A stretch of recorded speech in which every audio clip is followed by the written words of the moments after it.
c'est une très bonne pratique de réaménager l'horaire de travail, réaménager aussi la façon de travailler, réaménager également donc la distribution des tâches, mais également la planification des objectifs pendant la journée en fonction du mois de Ramadan. Il y a carrément des personnes qui vont faire le choix de partir en mois de congé pendant le mois de Ramadan uniquement parce qu'ils n'arrivent pas à gérer, si je fais un peu cette dualité, vie spirituelle personnelle et vie professionnelle. C'est vrai que tout dépend de la culture d'entreprise et de la vision du management. Madame Leila Naïm, bonjour. Bonjour Madame Bref. Je vous remercie d'avoir accepté notre invitation. Merci à vous pour votre invitation également et votre confiance surtout. Donc aujourd'hui vous allez nous parler de l'équilibre vie personnelle et vie professionnelle pendant le mois de Ramadan. Tout à fait. Première question, y a-t-il des règles de base à respecter pendant le mois de Ramadan pour trouver son équilibre vie pro et vie perso? Tout à fait. Alors donc, quand on parle de vie personnelle pendant le mois de Ramadan, on veut surtout parler de la vie spirituelle. Ça veut dire que les personnes pendant le mois de Ramadan, ce qu'ils aimeraient, c'est plutôt avoir cette occasion de vivre pleinement leur spiritualité pendant le mois sacré, ce qui est tout à fait légitime. Bon, maintenant, il y a aussi la contrainte professionnelle qui veut que, voilà, durant la journée, donc, au fait, on se doit d'atteindre un objectif, on se doit bien sûr de répondre à certains standards, mais que le soir, mais même dans la journée, hein, c'est-à-dire dans la journée, elle est ponctuée par plusieurs occasions où, éventuellement, c'est-à-dire on est censé, hein, c'est-à-dire pratiquer notre spiritualité. Et plus en plus, il y a le soir, donc il y a toute la veille le soir pour la prière, etc. Et donc c'est vrai que c'est très difficile un peu de gérer cette vie personnelle dans le sens spirituel et cette vie professionnelle, et donc être quand même très actif, concentré et assez dynamique en entreprise pendant la journée. Et c'est de là d'où vient le problème. Il y a carrément des personnes qui vont faire le choix de partir en mois de congé pendant le mois de Ramadan uniquement parce qu'ils n'arrivent pas à gérer, si je fais un peu cette dualité, vie spirituelle personnelle et vie professionnelle. Alors maintenant, comment créer cet équilibre ? Voilà, donc comment créer cet équilibre, ce qu'il faut, c'est un peu s'organiser donc dans le sens où on va un peu justement en fait voilà, mettre une liste de qu'est-ce qui est peut-être bien en fait prioritaire, hein, c'est-à-dire dans ma vie spirituelle et puis dans ma pratique spirituelle dans la journée, et puis quelle est la partie dans la journée où je suis beaucoup plus actif, on va dire être plus actif spirituellement, et puis quelle est la partie de la journée où je serai beaucoup plus cette fois-ci plus dans l'entreprise. Donc concrètement, comment assumer ses responsabilités au travail tout en préservant sa vie personnelle pendant ce mois? Alors maintenant, les personnes elles peuvent être dans cet équilibre-là quand le management les aide à être dans cet équilibre. Comment? On sait très bien qu'il y a des entreprises qui font comme si rien n'a été et donc elles préféreraient ignorer complètement qu'il y a cette dualité, vie spirituelle et vie professionnelle pendant le Ramadan. Il y a d'autres entreprises qui ignorent complètement la vie spirituelle, donc sous l'emblème de la laïcité, surtout dans le cadre de multinationales, etc. Et donc on demande aux personnes un peu d'être actives et d'être systématiquement dans le pro. Et puis les entreprises qui vont essayer de concilier entre les deux.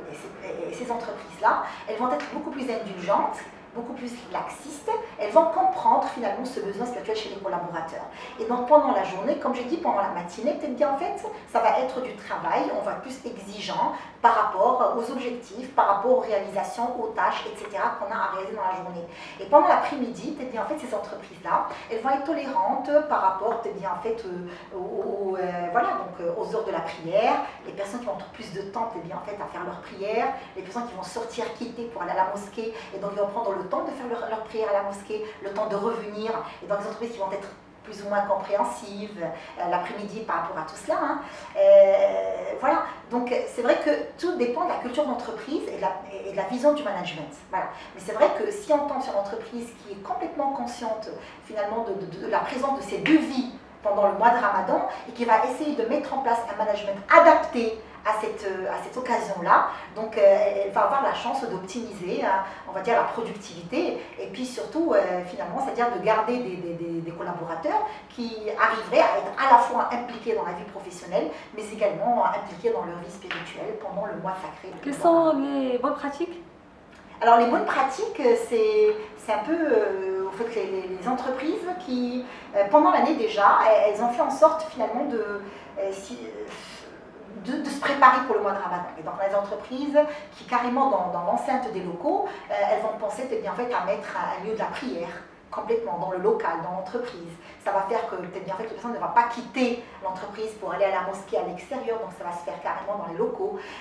Il y a des entreprises carrément aussi qui ont réaménagé les horaires de travail, de façon un peu peut-être bien fait à commencer très très tôt le matin et donc aussi à terminer la journée juste après la prière peut-être bien fait de Doro ou alors juste après, hein, c'est-à-dire une heure ou deux après.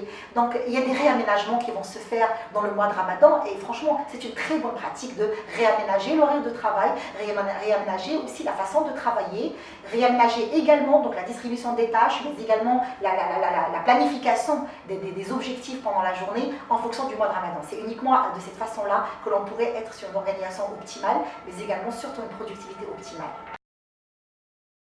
Alors, ce que je conseille, c'est un peu au fait, voilà, c'est-à-dire je conseille aussi à tous ceux qui regardent la vidéo de faire en sorte, bien sûr, de s'organiser.